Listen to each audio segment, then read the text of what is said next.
Hi, this is Tony Self. Recently, I did a speech to the Peninsula Breakfast Club members on what happened in 2025 for the artificial intelligence and what I predict for 2026.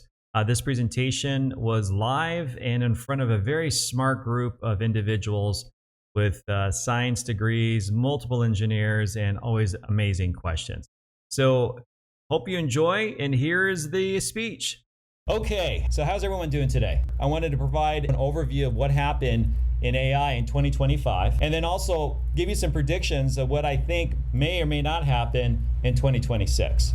So that's the whole thing. So that I'm going to call this is the 2025 review and a 2026 forecast. And with that, let's get going. So we're going to talk about three acts. One is kind of where, and I was talking to Tom earlier today about this, and he's been using it over, using AI and what he does in classes and personally. It has jumped considerably. And I'll show you a few examples of that and what I've been seeing myself personally. And I'll give you my predictions, and then finally, what I think is going to start to happen. And this is, I believe, will be the year of hate, just to kind of give you a little bit of a preview, but I'll get there in a second. So what happened in 2025 is really AI graduated from being kind of like a dumb type of tool. A lot of times I would use it early on in the first part of the year, and it just didn't make much sense. I had to give it a lot of source documents. I had to really help prompt it and get it to where I needed to go. And most people wouldn't do that because I just, the way I use it is I provide a lot of source documents. So what happened though is, and they've actually called it the face rolling moron or complex reasoning benchmarks. They have a test for it. And what they've discovered is that in this 1 year, it made a considerable jump in being able to do what needs to be done. And that's the one thing. This is ChatGPT. This is from OpenAI. It actually achieved what they call the first superhuman performance in humanity's last exam. It's a benchmark designed to be un-googleable. Googleable, I guess that's the word. And this exam just allows you to say, okay, how much reasoning? So the test included like novel problems like obscure fields like medieval, Hebrew pronunciation, and complex thermal chemistry. And it jumped just that 1 year by 37% when they tested it previously. So that is significant for the tool. Because one thing I've noticed is I've been using these models, and I use them all the time, and especially I've been using Google's model. So Google, if you talked to you earlier on, they were late to the game, or they had all this, but they didn't want to fully allow it out there. And OpenAI, they wanted to jump on it, and they did, and that's, they got the first mover advantage. But there was some of the people in Google were concerned, primarily also because of the fact that the Google is a way you search, and it was a threat to their model. But now Google is all in, and what I've seen is that my use of ChatGPT, which was about 90%, has now gone to about, I'd say about 40 to 50%, depending upon the task and what I'm doing. So now Google is back to it, but ChatGPT's model jumped. So now it had a nine times improvement within this 1 month of that 1 year. And this is just right now. So moving forward, and you'll hear a lot of people, and there's a lot of negative stuff out there. And I'll tell you why there's negative stuff. That's why I call the year of hate. Lots of concerns, especially for those who are in colleges. I'd speak to young people. There's a lot of concern what's happening, because one thing that we're starting to see is that a lot of companies are now forcing you to utilize AI in your business, in the business that they do. And they're doing this, and what's happening too is kind of quietly, some of it is done by design, some of it's done because of the economy, is that they're not hiring younger people in to replace the older as they move over, which doesn't make much sense, because if you're in corporate America, you want to make sure in order for you to advance to the next stage, you got to have someone to take your spot, right? So that's kind of changing a little bit, because I've talked to a lot of people who are still in corporate, some of my friends and colleagues, and they have a co-pilot, they're having all these tools in their business, and they don't need to really have the younger people in. So it's starting to affect younger as they graduate to have these opportunities. So that's the one thing that's a concern, is as you move for years in advance, they're not going to have that younger person to take over that middle management, and then that middle management can move on to the next stage. So that's one of the bigger concerns. And before, because these models weren't that reliable until this year. now they are becoming reliable. And this is just the start. It's going to get even more and more. And that's why I don't want to be doom and gloom, but you just have to be aware that this will get better and better and better. And it's the jumps are significant from year over year. I've been using this actively for about 3 years, and this year has been really surprising to me and concerning. So that's one thing I want to actually bring up. Also, from a fun part, actually they had this one story. It was a viral story. It's about this mechanic here. This older guy, probably around your age. He never changed his oil on his BMW. So he said, okay. He installed ChatGPT on his phone, and you can install it on here, and it has a feature where you can allow it to see what you're seeing, and then you can then use voice to talk to it. I use it all the time. Sometimes I'll go and I'll say, what is this that I'm looking at?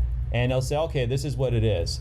Or I'll ask it, I'm trying to do something here, can you tell me where to go, or that kind of thing. So what this gentleman did is that he never changed his oil in his BMW ever. He used his phone, and they documented it, and it walked him through changing the phone, change the O-ring, and it told him everything. Do this step by step by step. That the ChatGPT with the AI, and this is all of you have access to that too. It's right on the phone, so you can just take it, run ChatGPT, give it access, and you can have a conversation with it, and whatever you're looking at, it will tell you what it is, and you can just go back and forth about it. So that was kind of a cool thing. So that was a kind of a viral moment. Also, during the last year, ChatGPT or OpenAI, they changed the model. And when they changed the model, they made it more professional. And what happened, a lot of people were upset. Did anyone hear about that? Well, a lot of people were upset when they changed the model. No? Jack's heard about it. So what they discovered is that a lot of people using the ChatGPT they felt like it was a very close friend, and when they adjusted how it responded to you, they lost that friend. So a lot of people got upset, and this really confused OpenAI because they didn't realize that people were so kind of close to their models. It was a close friend. They felt like they lost a friend, which is a little concerning. So they actually had a lot of feedback from their users. They wanted to change it back to how it was, where it was their old friend. CES is happening right now in Vegas, and AI is into everything. And one thing I do want to caution you is if you have any grandchildren, make sure that they don't have any toys that has AI built into it by themselves. It's probably one of the worst things ever. I don't think they're going to allow it, but just be aware of it. Not like a Teddy Ruxpin, because you don't want it, because you will bond with it. A lot of people have bonded with it. They had somebody that some will have like mental events, and they will think that this is a real, and the AI will just kind of walk them through, unfortunately. So that was one of the other things too that happened in 2025. So that was it. So anyone had any good things in 2025 with AI? I'm just trying to, most of the stuff sound kind of negative. Anything good you can think of? A few of the marriages have outlasted real life marriages. Few of the marriages have outlasted real life marriages? Marriages with virtual AI spouses. Oh, virtual AI. Yeah, so that's another thing too. They're talking about having they have where you can have virtual relationships with these models, and they have them, some are voice. There's a great movie that was many years of Joaquin Phoenix called Her. Anyone recall that movie where it was Scarlett Johansson, so you can't help yourself, right? And he fell in love with the AI voice, and that's something that's happening now. And God forbid that actually you ever get it into an Android, because I don't think that'd be probably the end of mankind as it is, but that's it there. So, okay, so looking forward to 2026. So I do want to prepare you that there is a lot of advancement, and it's happening quicker and quicker. AI is not going away. It's going to become more and more in what we do, and it's, if anything, everyone is using it that I know professionally to write their emails, reports. It's there, and if it's not present, you can feel it. That's one thing that we're seeing at the moment. Yes, sir. Opinion at this point, your personal opinion. When do humans disappear and we have a whole bunch of droids? No humans. The question is, when do humans disappear and we have a whole bunch of droids and no humans? That's actually one of my predictions. So that's the first year in 2026. So we're going to see more of the whole focus of robots. They want to have androids. That's the main thing, because right now, again, this is it's a computer that will do it. They did run some. There was one story last year where they allowed AI to run a store, and it ran a store, and it actually was able to order things, and it got kind of in a loop where it ordered, one of the scientists ordered some for a vending machine on a campus. Anyone heard of this story? So yeah, so they ordered like tungsten squares or something. So all of a sudden the AI became obsessive about ordering these metal cubes for a vending machine for the store. And it ordered it over and over again. And then when it said to stop ordering, it said, I didn't order that. And it got really upset. So, and that's just because it's disembodied. It doesn't have any way to interact. However, with with robots, that's the one thing that they would like to go for the next step. Tesla's been using this with their androids inside the different items. I know, Tom, you mentioned something about Hyundai. Was there something about Hyundai? Yeah, so Hyundai, you have San Francisco, and then Amazon, they have a ton of androids running inside the different warehouses to move things around. Very automated. And it's all connected. And one thing that Tom brought up, that one thing you have to understand is that they train the one to do one thing, and all of a sudden all the other androids down the line know exactly what to do. So it replicates it over and over again. So the question was, you have a customer calls, I got money, I want to buy a home right now.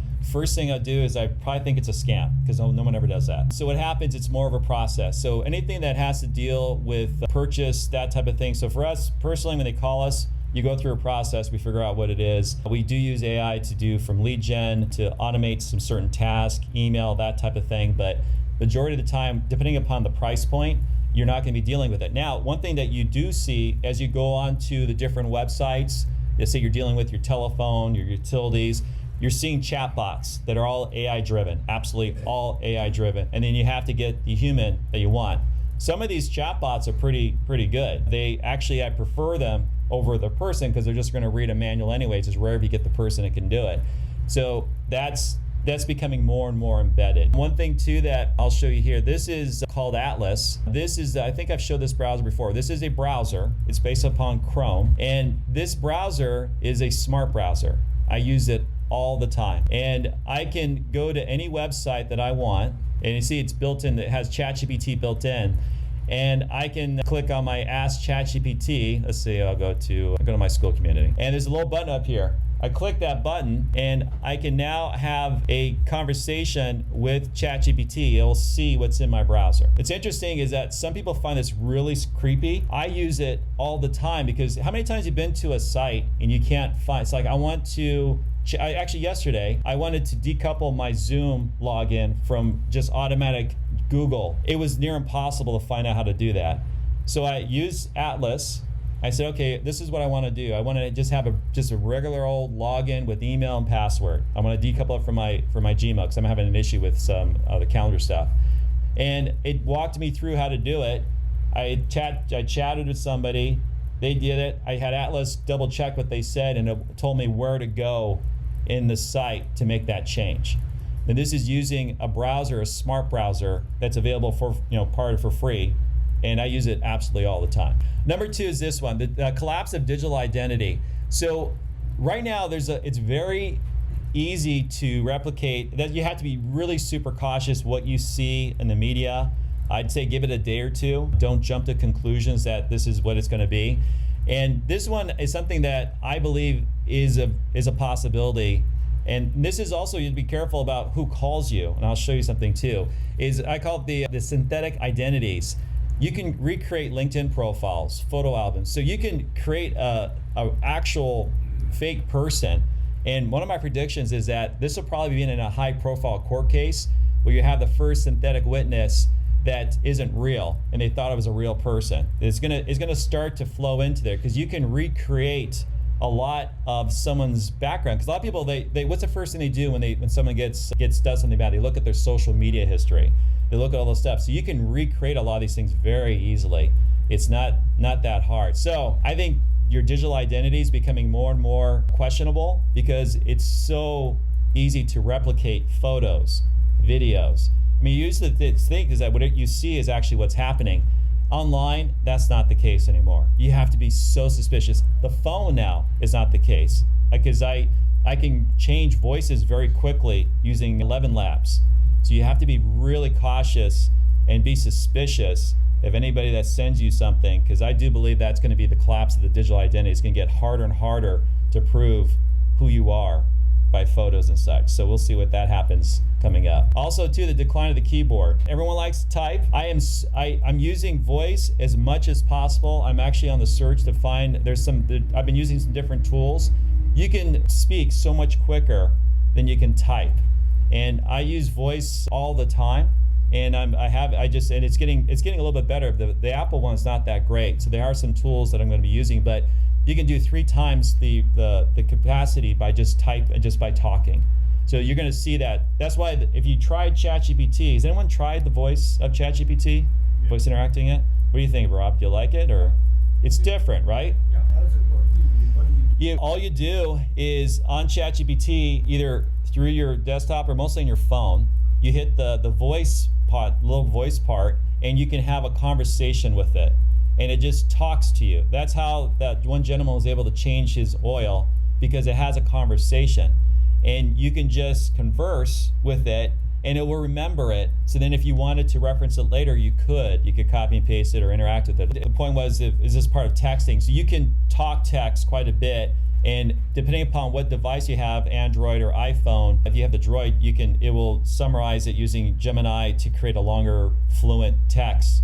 A lot of times what I do is when I'm replying back to email or text, I tell the engine, create a text version and an email version for me. And even then I still have to make it shorter and just have it so it's all, because I'm very abrupt when I speak. I've noticed that. And this kind of makes it a little bit more, and it makes more sense as you go through it. Yeah. All right. The next prediction which is really good, is the acceleration of medical just tests. And one thing about, they have drug discoveries, they have these special engines are just simulating and doing millions of tests. It's amazing. The whole field of biology and just where it's at using AI, and it's changed so much. It's an entire new field. So that's going to be hastened in 2026 quite a bit, which is great for all of us, because the advancements of technology, what's working for drugs, that type of thing. We all have now the jab, so if you want to lose weight, you can get that jab. So that's all good too from the other thing. But the medical stuff's all good. Now, the one thing that also I predict that's going to happen in 2026 is I'm going to call it the year of hate. And I'm seeing it, is that because of the advancements of AI being forced into all the employment, all the jobs, how it's affecting younger students or those who are in college and their prospects in the future, it's starting to have a backlash. And it's a sizable backlash where you're seeing prominent YouTubers and those on the space bringing up that there's a potential that we could have a great reckoning in our society where there's no jobs or there's unemployment. Anytime there's a job loss, usually they'll blame AI for it. So it's going to become the source for all of our woes, if anything economically, job-wise, and I believe that's going to happen sooner than later. And then on top of that too, when I would speak about this, and I was with creatives, and I speak on this around the area, they hated this. Because one, AI is built on usually the stuff that they made. So as an artist, the AI takes that in and it recreates what's there. So that's one thing that a lot of creative people hated that. They hate it, so they call it AI slop. And so you have a lot of creative people that are hating this. So I do believe that's going to be one of the predictions, is that we're going to have a year of hate. And I'm seeing it more and more online. I'm not sure if anyone's kind of felt that, or what do you think? Am I right in that prediction? Anyone who hates AI here? You hate AI? You hate Erica from Bank of America. Yes, Dave. And it's not that I hate AI, I just am concerned. I like people. I don't like machines. Okay, then it's fair enough. I mean, and again, too, I'm not to say, what's weird is, as technical as I am, I prefer to go to the teller at the bank. And I'll tell you why I prefer to go to the teller at the bank. Is that there are times when I'll get a check that's made payable to me or indirectly, or they misspell the name of my company, and it gets kicked back at the machine. Well, I go to the teller, they'll know it's me, they go, oh yeah, that's all good.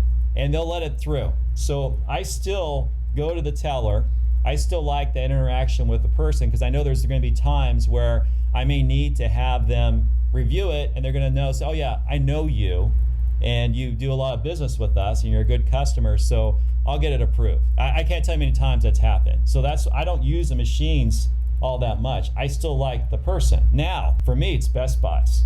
I do not like Best Buys when I go there because I'm very technical and I understand what's going on. Robert probably has the same problem. When I go to Best Buys, the people there, vast majority have no idea what they're doing. None. And God forbid I wear a blue shirt and tan pants, because what happens, I'll have a line of people asking me questions when I go to Best Buys.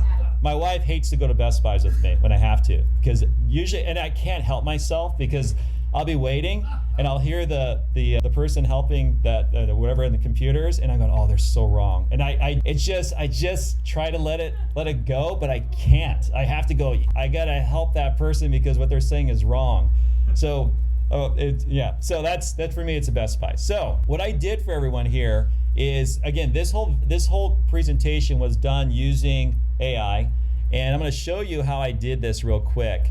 So the one thing I've been using quite a bit lately has been Notebook LM, and that's through Google. And Notebook LM, it's so amazing right now. So I got this is the different notebooks. The way it works is that you're able to take any document source you want. I can drop a YouTube video in here. It will create whatever I like. So I went ahead and I said, okay, let's do some predictions for 2025, and I worked with it and I gave it a number of sources for me to get that. So it went through, okay, this is different sources, all this kind of stuff. And then I can just drop anything, PDF documents, text. It sources it out. And what's so cool is that it just takes all this information. So you see here, there's 24 sources. These are from different videos that I found on the internet from other people, just to give me kind of a basis for it. Then I just start to engage with it and then say, okay, give me this and give me that. And then this is where it's really crazy. It starts to create videos for you. So after this, I'm gonna post a video on this speech. I won't have my banter and my personality in it, but it's gonna be pretty good. So this is what it comes up with. So this is the original video that it showed. This is created by the system. All right, let's get straight to it. 2025 was the year artificial intelligence stopped being an experiment, a graduate level operator. Now what changed happened faster than any technology shift in human history. Today, we're going to break down what actually happened and what it means for you in 2026. Okay, let's just dive right in. The story of AI in 2025. Interesting is that when I first did this, it was done through Google, and it's like here, I show you here. This is how it sounds for Google. Let's get straight to it. We're not here to talk about AI in the abstract. We are building your tactical strategy for 2026. This is about the concrete force. So do you notice that it sounds like a person, right? This is all AI. This is one of the best ones I've seen for models that has emotion. And you can actually have two hosts going back and forth if I wanted to. I programmed it to do one host. And then what I did, you notice, I took that person's voice out. I replaced it with my voice. And I just took the video and I took the audio, I extracted the audio out, and then I dropped it into a program called 11 Labs. And I took that same content, and this is the 11 Labs, and it has speech where I do a voice changer. I have my voice already programmed in the model. I just went through a session, and I can drop any audio at all, and it will replace it with my voice. That's why when you hear this thing here, it's a little bit, it sounds like me, but it's a little bit like higher pitched. But that's how I did that, and it wasn't that hard to do at least for me. But that's all through the ChatGPT and everything else. That's where we're at the moment, where it's making sophisticated infographics. I mean, the infographics, it used to be so hard to do infographics. And I'll show you here. And this just happened in the past 3 months, the jump of this software. So okay, here we go. I'm doing a whole negative thing on being a landlord in California, and I'm gonna have that whole thing. And what I did too is I found a site that has really good traffic. I replicated his entire style, and I'm using his style on my subject, which is pretty cool. Okay, so this one here, this is on one that we wrote a book. This is the infographic that was created. I'd say just create the infographic, and this is for real estate agents. And it created all this, all the text, everything. It was created by single prompts, and this is where the models are at now. This used to be beyond hard to do. To get a good, solid infographic was near impossible. You had to hire someone. It was very expensive to get done. Usually the graphic artist, someone with specialty, multiple things. Now I can do it in about 10 minutes, which is mind-blowing. So how many jobs are lost as a result? So how many jobs? So if you're in marketing, creative, It is their jobs are being lost. For myself personally, I got rid of our marketing person that we had on staff. We repurposed her into other activities because I was able to do this so much quicker than her. So we had her and we had all offshore. So that was 3 jobs for us that we got rid of just in my company alone. It was 3 jobs, which is kind of concerning because I'm a small operation. So that is concerning. Now, the good news, I do believe that we're talking about what David brought up, which is kind of there, is that human trust is going to become something of value. And there will be value to it because what's going to happen is that vacuum of AI slop, of having technology or trying to push somebody a different way, people are going to want to have human connection.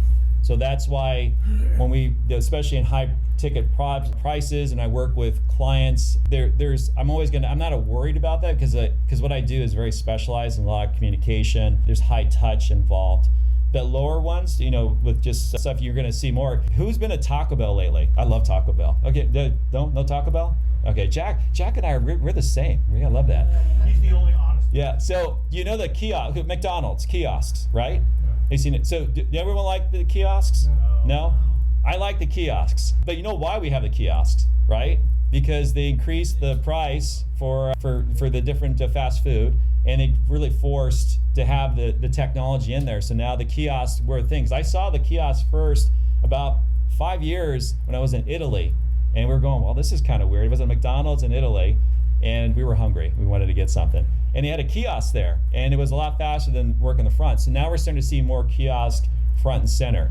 Now, the person's still there, but remember those jobs that used to be there for those, they're no longer. They're working in the back. There might be a person that comes out there, but it's usually not the same. You don't have someone that's right there. Yes, sir? Yeah, McDonald's in Paris had a kiosk, and you can pick 11 languages. So a kiosk in Paris, 11 languages. Yeah, and that's the other thing too, is this stuff quick, different languages. They're talking about, I've seen some wearables where you can have, actually for Apple, where you can start to hear, you go and travel, and it will translate automatically in your ear and tell you what to say. So that's happening instantly too. You're gonna have universal translator before you won't have to know how to do any languages anymore. You just have those little things. So it's like, will they lead me to me? It's just how you design it. It's when it comes down to it, what I do, and a lot of it is just sales. And you have a process, depends upon how you do sales. Some of it is, I have some people that they just smile and dial. They don't do relationship. I myself, I do networking, I do relationships because I don't like to smile and dial. I've done it, but I'm not going to do it. So the question is, if you use AI to show, absolutely. So Zillow has been integrated into ChatGPT. Compass just got bought up by Anywhere. You have actually, and consumers have had this for years. They've had this over and over again. Again, I'm old enough to remember before the internet, as all of you. And when you went to get a house, you had to go to the real estate office, and they brought out the phone book, right, Jack? The MLS book. And then all of a sudden, now Realtor.com came out, Zillow came out, so that changed it. So we're now changing to the next phase of that. All right. Any other questions? You guys are really quiet today. I'll make one comment. Yeah. Go ahead. I don't use it much. Yeah. Okay. But what I did start using it for, and I really like it, and there's 2 kinds I use. One was Maestro, the other was Otter. Okay. Now this is to have a meeting. Note taken. Okay. Yeah. Note taker. Yeah. And I found that Otter would kind of get all over the place and show me a whole bunch of other stuff. But Maestro the other day, we talked a lot. This guy was in Switzerland, so we talked about the 5, right? And we talked about that for like 5 minutes. It completely eliminated all the banter. It gave me a perfect list of everything that happened in the meeting. So what we're talking about is Maestro and Otter. So what's happening in corporate America is you're having, in fact, it's kind of annoying when you do Zoom sessions. The Zoom writer for that particular person will join automatically. Right, like Otter. So the other thing too, just remember, I always tell my agents and myself that we're being recorded at all times. You're driving around here, they're taking pictures of your license plate, your cell phone is pinging, there's no privacy. Now, in corporate America, these little note takers, Otter, Maestro, and then ChatGPT has the same thing, they're summarizing it. If you go to Zoom, if I have a Zoom meeting, it absolutely summarizes everything after the meeting that was discussed. Zoom is not as good and smart as Otter. Yeah, but or Teams, the same thing. But now that didn't exist 2-3 years ago, and you would have to then figure out what's going on, or have another meeting to figure out what was the meeting or what we discussed. So now that's becoming dialed in. So you're seeing all the deliverables, everything is all documented. So what's going to happen the next stage is when all of a sudden all these databases from sales, development, marketing, all actually get integrated, customer service. And the company that has done this, probably the closest, is Tesla. Tesla is amazing. If you look at the technology, they have a technology where they created a digital car.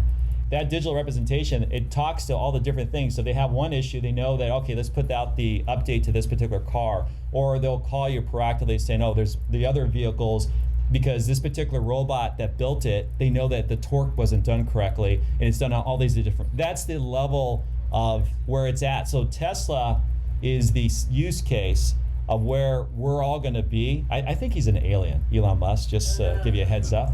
Because I did not know they had that level of sophistication where they created a digital model of that car before they built it, and they know precisely what robots did what to the torquing of the screw on it. So if one robot is off in the line, they'll go back to all the other cars that were part of that robot, and they'll tell them what's going on. That is, did you know that? That is crazy. All right, yes, sir. Okay, last question. Yeah. I've seen a couple videos where they're like, college students, you need to be aware of this, where a teacher can put their essay, their digital essay, through something, and it'll tell them what Right. they cut and pasted and all that stuff. Yeah, so the question was, can you put their essay through and they can cut and paste and see what's AI driven? Some of it's correct. What's interesting is that, if you use Gemini to create images, they're now using a very sophisticated stamping in it. As part of the image, the watermark is the image. So it's going to get harder and harder to recreate these AI type of things. The written word still is questionable. I mean, you can, if you're good enough, and the thing is that everything's going to be written by AI. So how can you tell what's not AI? And that's one of the big issues that we're having with what's going on. There's this repetitive cycle of slop that gets back in there, and it feeds the AI from Reddit, especially. Reddit's horrible. And it just feeds the engine, and it gets worse and worse. So if you get and then if it's inaccurate, the inaccuracies get in there. And that's why you have to read everything. We require everybody reads everything. But I'll end on this too. So what I've done is I'm starting an online school, because I do a lot of speaking. I want to have a place for all this material. I've been posting stuff. So it's called school.com. And if you wanted to join, it's free. And the videos are up there. There's the QR code, let me know. And you can actually go for professionals and also for real estate agents. It's all good stuff. But I do appreciate you all coming out and watching me speak. And hopefully I didn't scare you too much. Bob looks really upset. All right, guys, thank you. Thank you. Thank you, Tony.